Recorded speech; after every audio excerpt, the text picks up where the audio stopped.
We now recognize our first head coach to be inducted tonight. This coach has served the coaching profession for 27 years in both the states of California and Washington. In the state of Washington, our next inductee spent 9 years at Newport High School and 9 years at Eastlake High School, compiling a very successful record and numerous trips to the state tournaments.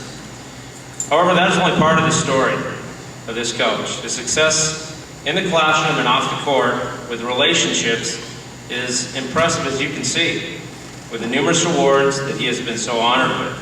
One of the most impressive records this coach has achieved is the academic success and the academic awards his teams won. To speak more about Coach Rich Belcher is his son, Mitchell Belcher. And Brian, sorry.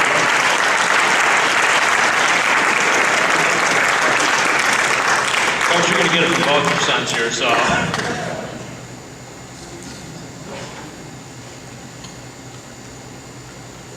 I guess first, just like to say how great it is that everyone came out in support of my dad tonight.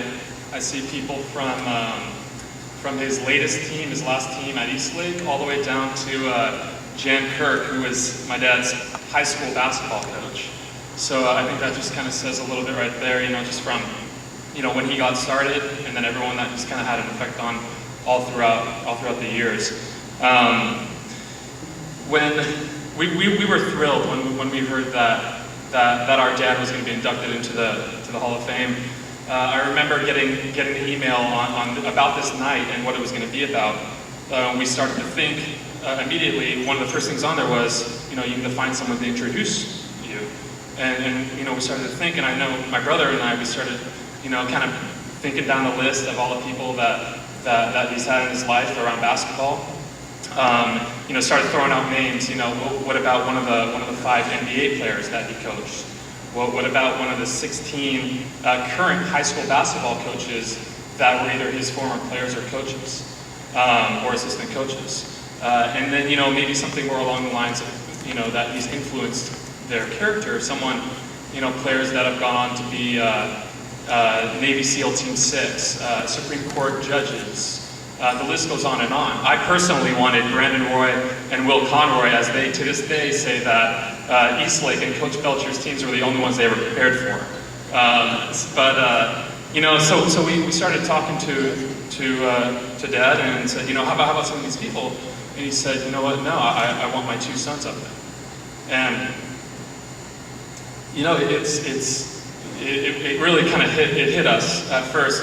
And I said, why do you want me up there right now? For the first 50% of your career, I wasn't even born.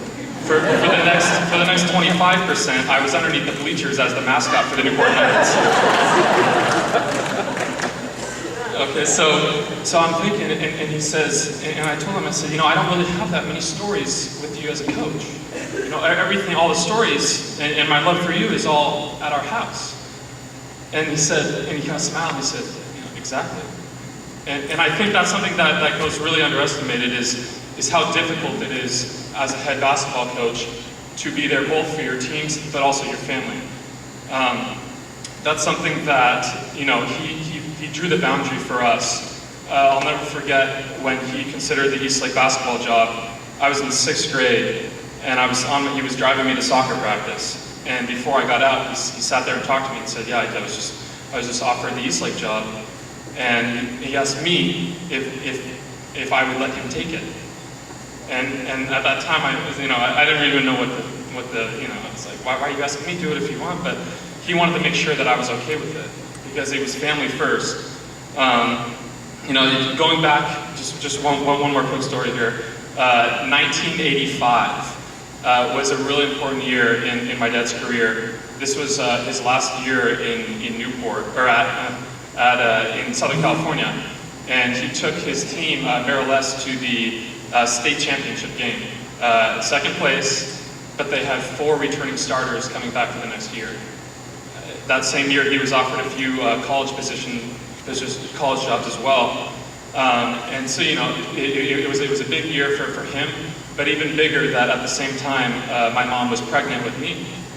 And he made the decision instead to make the decision more for his family, and that's when he moved up to Redmond, Washington. And that's something for us, you know, it's difficult because I'm seeing it now, the effect that he's had on everyone. He told me about a phone call he had with a coach that just got the assistant job at BYU. And that coach said he's been moving around a lot. And he said, you know, my two kids, every 2 years, they say, where are we moving to next? You know, I've lived in one house from the day I was born until, you know, out of college. You know, that was because he just put all the importance first on his family. And then he was my coach second, but he's always first my dad.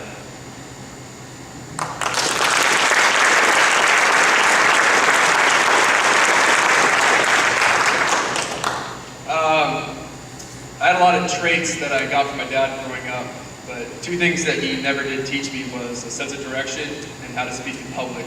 So, my best here. A couple months ago, after my dad had first asked my brother how to speak, we got together to talk about what we were going to discuss today. And at that point, we decided that Brian was going to focus on his off-the-court impact, and I would talk more on his on-the-court successes and victories. So I thought the last couple months of what stories I wanted to tell, and I thought about the time that Brian mentioned when he moved up to Seattle, and he took over a Newport program that year that hadn't won a game in 2 years, and in his third year, he had taken them to the state playoffs. Or about how he took over an Eastside program that had never qualified for the state tournament in their career, and in his first year, he took them all the way to the state semifinals. I think these stories show the kind of coach, the impact he had initially on all the programs. But the more I thought about the stories and memories that I had today, and after reading all the letters of recommendation that were written by past parents, players, administrators, and opposing coaches, I realized that the true impact that he had was on, the true success he had was based on the impact he had on the previous players. The letters of recommendation never mentioned any great win at Mercer Island or at Franklin. They all mentioned the times we had together. The Sunday breakfasts at Coach Belcher's house, the annual Belcher games that we would have, the trips to Hawaii and North Carolina. That's the memories that the players still had today. Another one of those players wrote, when he was a freshman and first got on campus, it didn't matter if he was the best player or the 12th best player on the team. He knew that first day that he had a true friend and mentor in Coach B for the rest of his life. And I think those are the reasons why he was able to succeed as he did, to have the success that he did on the court, is because of the impact he had on his players off the court. Throughout the season, we would hear many sayings and quotes from my dad. Many were very, very repetitive. But one that he always started every season with and told us at the end of the banquet was that one day all the records will be buried in the history books, but the relationships and memories that we create will last a lifetime. And I remember thinking when I was 16 and playing for him, there's no way I'll forget some of these wins, or that one game I scored 20 points. But when I look back, it's not the memories of the games or the individual achievements. It is the memories that we all create together, and the relationships I still have with a lot of people here today. And even though most of those records were buried, I did dig up a couple that I want to share. In 2007, when my dad retired after 27 years of being a head coach, he had 414 wins, 10 Coach of the Year awards, 2 State Coach of the Year awards, 1 in California and 1 in Washington, 10 state tournament bursts, 6 league championships, and as Nayla mentioned, the record he's most proud of is 22 of his teams qualified for the state academic award. There was one quote in one of the letters of recommendation that I think really signifies his ability to coach. And it came from one of the star players in California. His name is Jay Bills. He, after playing for my dad in California, went on to play at Duke, played for Team USA, and played in the NBA. And he said, I've been fortunate to play for and be mentored by some truly great coaches in college, professionally, and USA basketball, some of who are enshrined in the Naismith Basketball Hall of Fame. But I have never played for a better coach than Richard Belcher. I'm really proud to be the one introducing you, my brother here today. We love you, Dad. Thanks.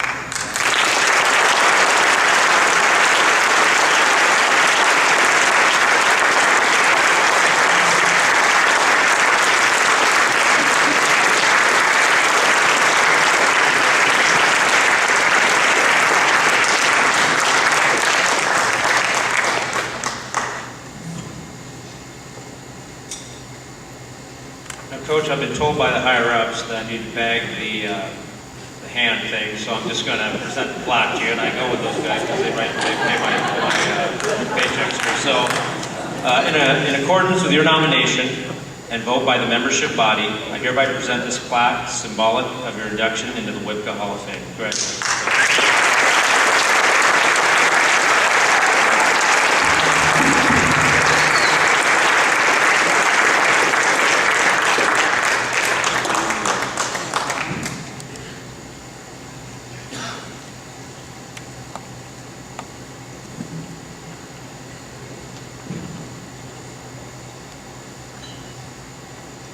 You kidding me?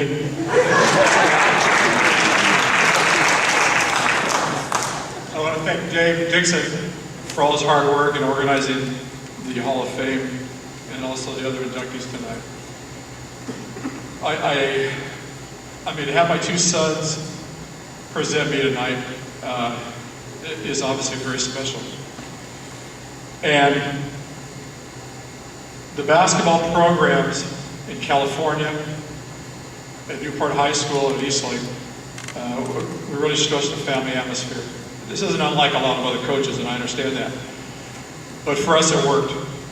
And I'll remember a time we're at summer camp at Newport High School, and two of the players were sitting at our table, and one of the players was probably the 12th best player on the team, and the other player was probably one of our top players. And they were sitting there, they were not talking about any game, they were talking about one of the trips that we took. And how one of our players, or actually the three of them, were stuck in an elevator. And we had curfew. And at that time they had the telephone, they don't have it anymore, but they just had the telephone in the elevators. They called the front desk and said, "We're stuck in the elevator, call coach and tell them we're stuck, that we're going to miss curfew." I mean, that's what they thought, is that they had to clear through me. But to hear these guys talk about it, and it wasn't the fact that one player was potentially an all-state player, played college basketball, and the other one wasn't. It was about the experiences. Listening to the assistant coaches and their history, and certainly you're going to hear from two more after me. But I really had an awesome opportunity when I was younger because both my parents were so supportive. My mom, believe it or not, when I was trying out for Little League Baseball, my dad was coaching my older brother's team. We didn't have anybody to coach our team. My mom coached us. She stepped up, she knew anything about baseball. Actually, probably coached the Mariners now. She knew anything about baseball. And the first year, when I was 9 years old, we came in second place. The next year at 10, we came in first.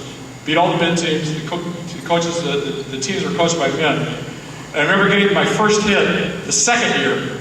When I was 9, I didn't even know where first base was. I never got there.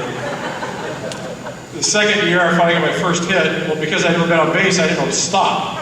So I just kept running, and finally they threw me out. But my mom was my first coach. My dad,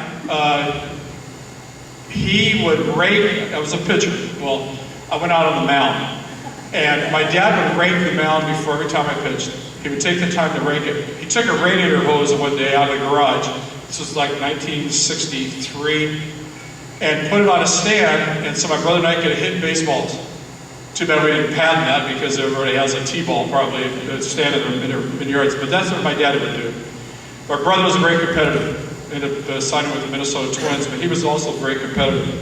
So I had this foundation of a family that was so supportive. They never missed a game. Whether I was playing or not, they never missed. When, and I know this was alluded to in the program, as I said, basketball has afforded me a great deal of experiences, and a lot of them are very positive. I was coaching basketball in Southern California. We had a summer league game, Hawthorne High School. There's some people here that know where Hawthorne High School is. And being a summer league game was pretty casual, and I noticed there was a girl about the 5th or 6th row at the game. And I was saying to the players, who is that? Well, it was one of my players' sister. And I wanted to get to meet her. So what I did is that the next time we played, and I was just hoping she would show up, I parked my car at a gas station about 2 blocks away, walked to Hawthorne High School and said, my car broke down, I need someone to take me to my car after the game. Well, most of the guys on the team are pretty young, they have a driver's license. And so I look up and this girl says, well, Coach, I'll take you to get your car. I figured, okay, I've got 2 blocks to make an impression and to ask her out for a date. Well, we're not celebrating our 50th, but we're celebrating our 30th wedding anniversary next month. And that's how I met her with our basketball.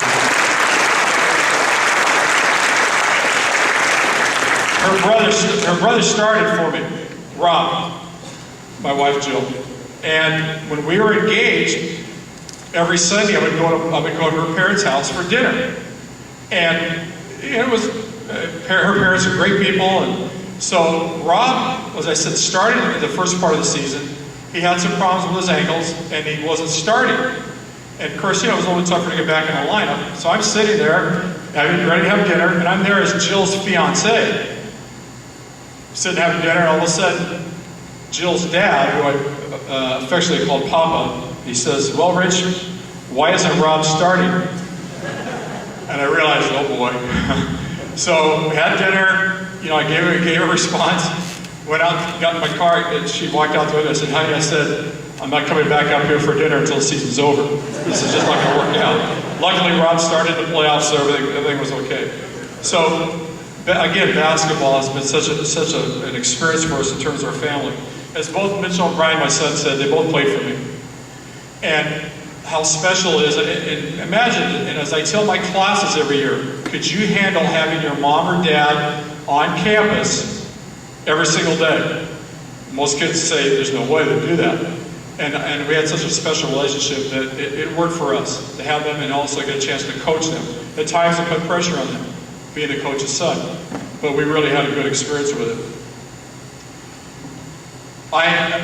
And this was a surprise to me. I had no idea that these two people would be here, and they flew up from Oceanside, California. But my high school basketball coach, and you truly were my high school basketball coach. But Jan and Connie Kirk are here, and for those guys that are sitting here to play for me, that's the guy that showed me Jingle Jangles. So you guys remember those, so when you want to say to him, hey, that's that running drill that he taught me, well, they ran them also. Okay? So thanks a lot for coming here tonight and making the trip.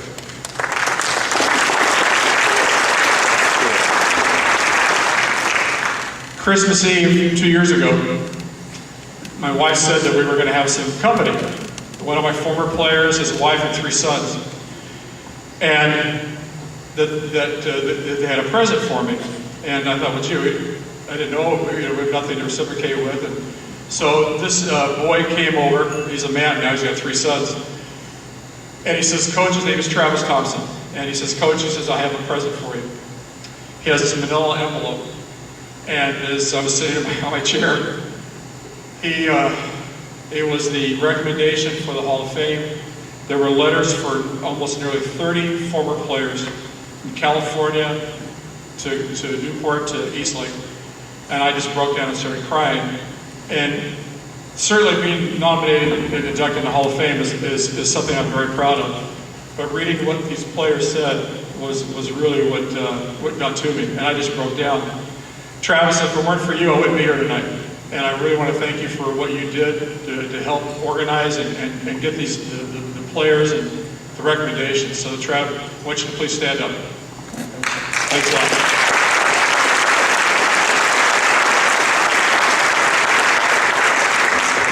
For those of you that are close to my age, there's not too many in here, you remember when we were kids, there weren't as many schedules as we see now. Seems like kids there's so many scheduled activities for them.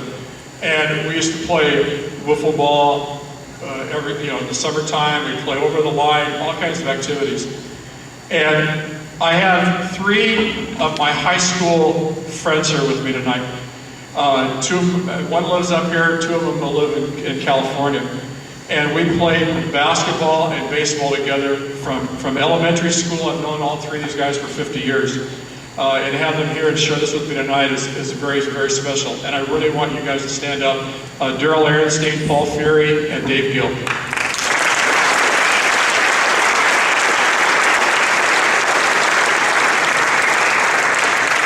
could still hit a wiffle ball better than you guys. As I mentioned about Jan Kirk and the fact that he's here with his wife, there are also two other coaches that I want to recognize tonight, and they're not here. Mike Gillespie, who is currently the head baseball coach at UC Irvine, formerly the head coach at USC, was our high school baseball coach. And he truly was a mentor for me.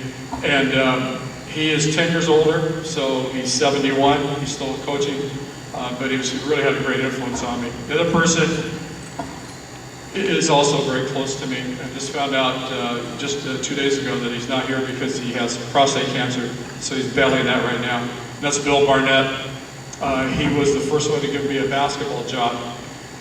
Freshman team I had, and I learned something from this. The very first game we played against Beverly Hills High School. And everything you've heard about Beverly Hills is true. There's a lot of money there. But I had a freshman team that had a lead, about a 14-point lead going into the fourth quarter. Well, Beverly Hills decided, well, it's time to press. They ran a trap, and I had no idea how to break it. And so I called timeout and just tell the guys, stop turning it over. Oh, really? Good, that's real profound. And we lose the game. I mean, a 14-point lead, losing the fourth quarter, and at that time, and I sat down with Bill, and I said, you know what, this is never going to happen again. My kids are going to be prepared. This was my fault, not the players' fault. They went in with no bullets in their gun. And he taught me the game of basketball, and there are still coaches that are sitting in this room that play for me or coach with me that run the same things that Bill Barnett taught me, and it's just real flattering to see that. Gosh, I sat down and did some numbers the other day. The number of students I've had in my classes, and I'll be starting my 39th year next year teaching the senior government and senior English at Eastlake.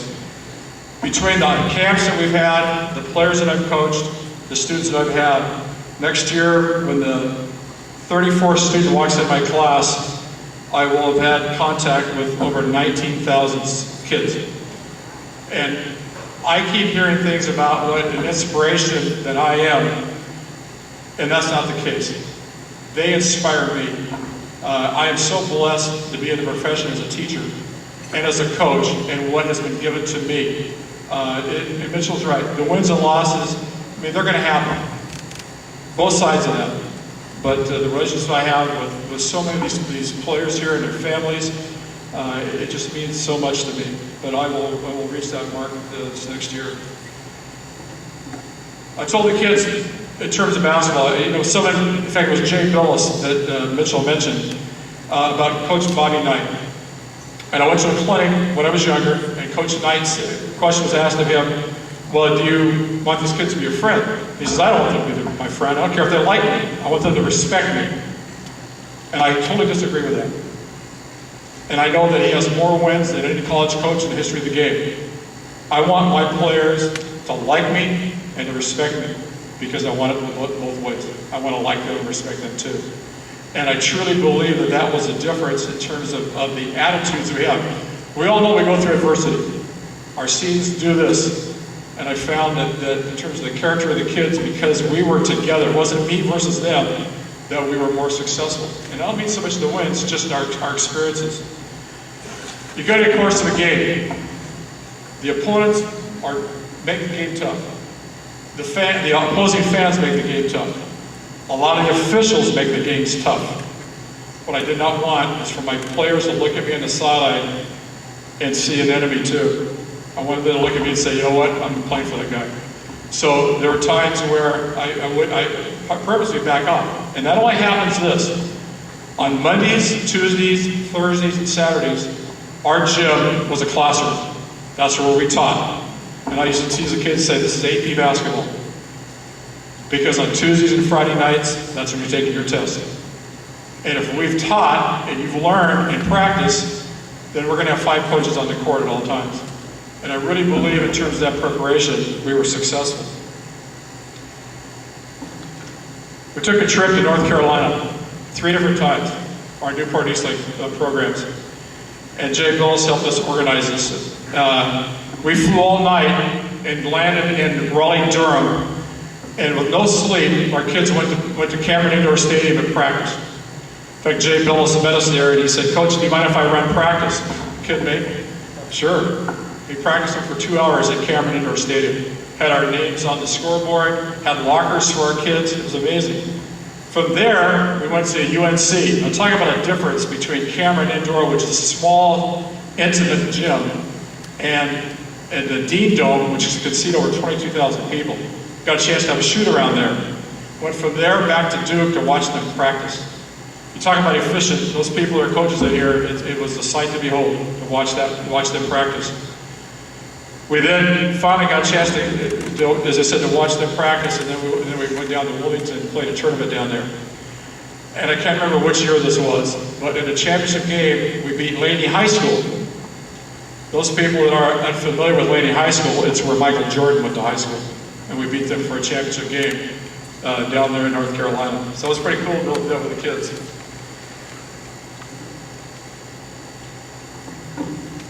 With all my former players that are here tonight, and each of you that have come up and have said hi and given me a hug, I wish I could had the time to tell a special story about each one of you, because there is a special story about each one of you. My assistant coaches that are here, the ones the coaches that are here that play for me, that are now have head jobs, each one of you are special to me. I wish I could be at all your games and watch you raise your children and all that. But it just doesn't happen that way. But I am with you in spirit. I've been so blessed by so many people that I just can't tell you that is how much it has inspired my life.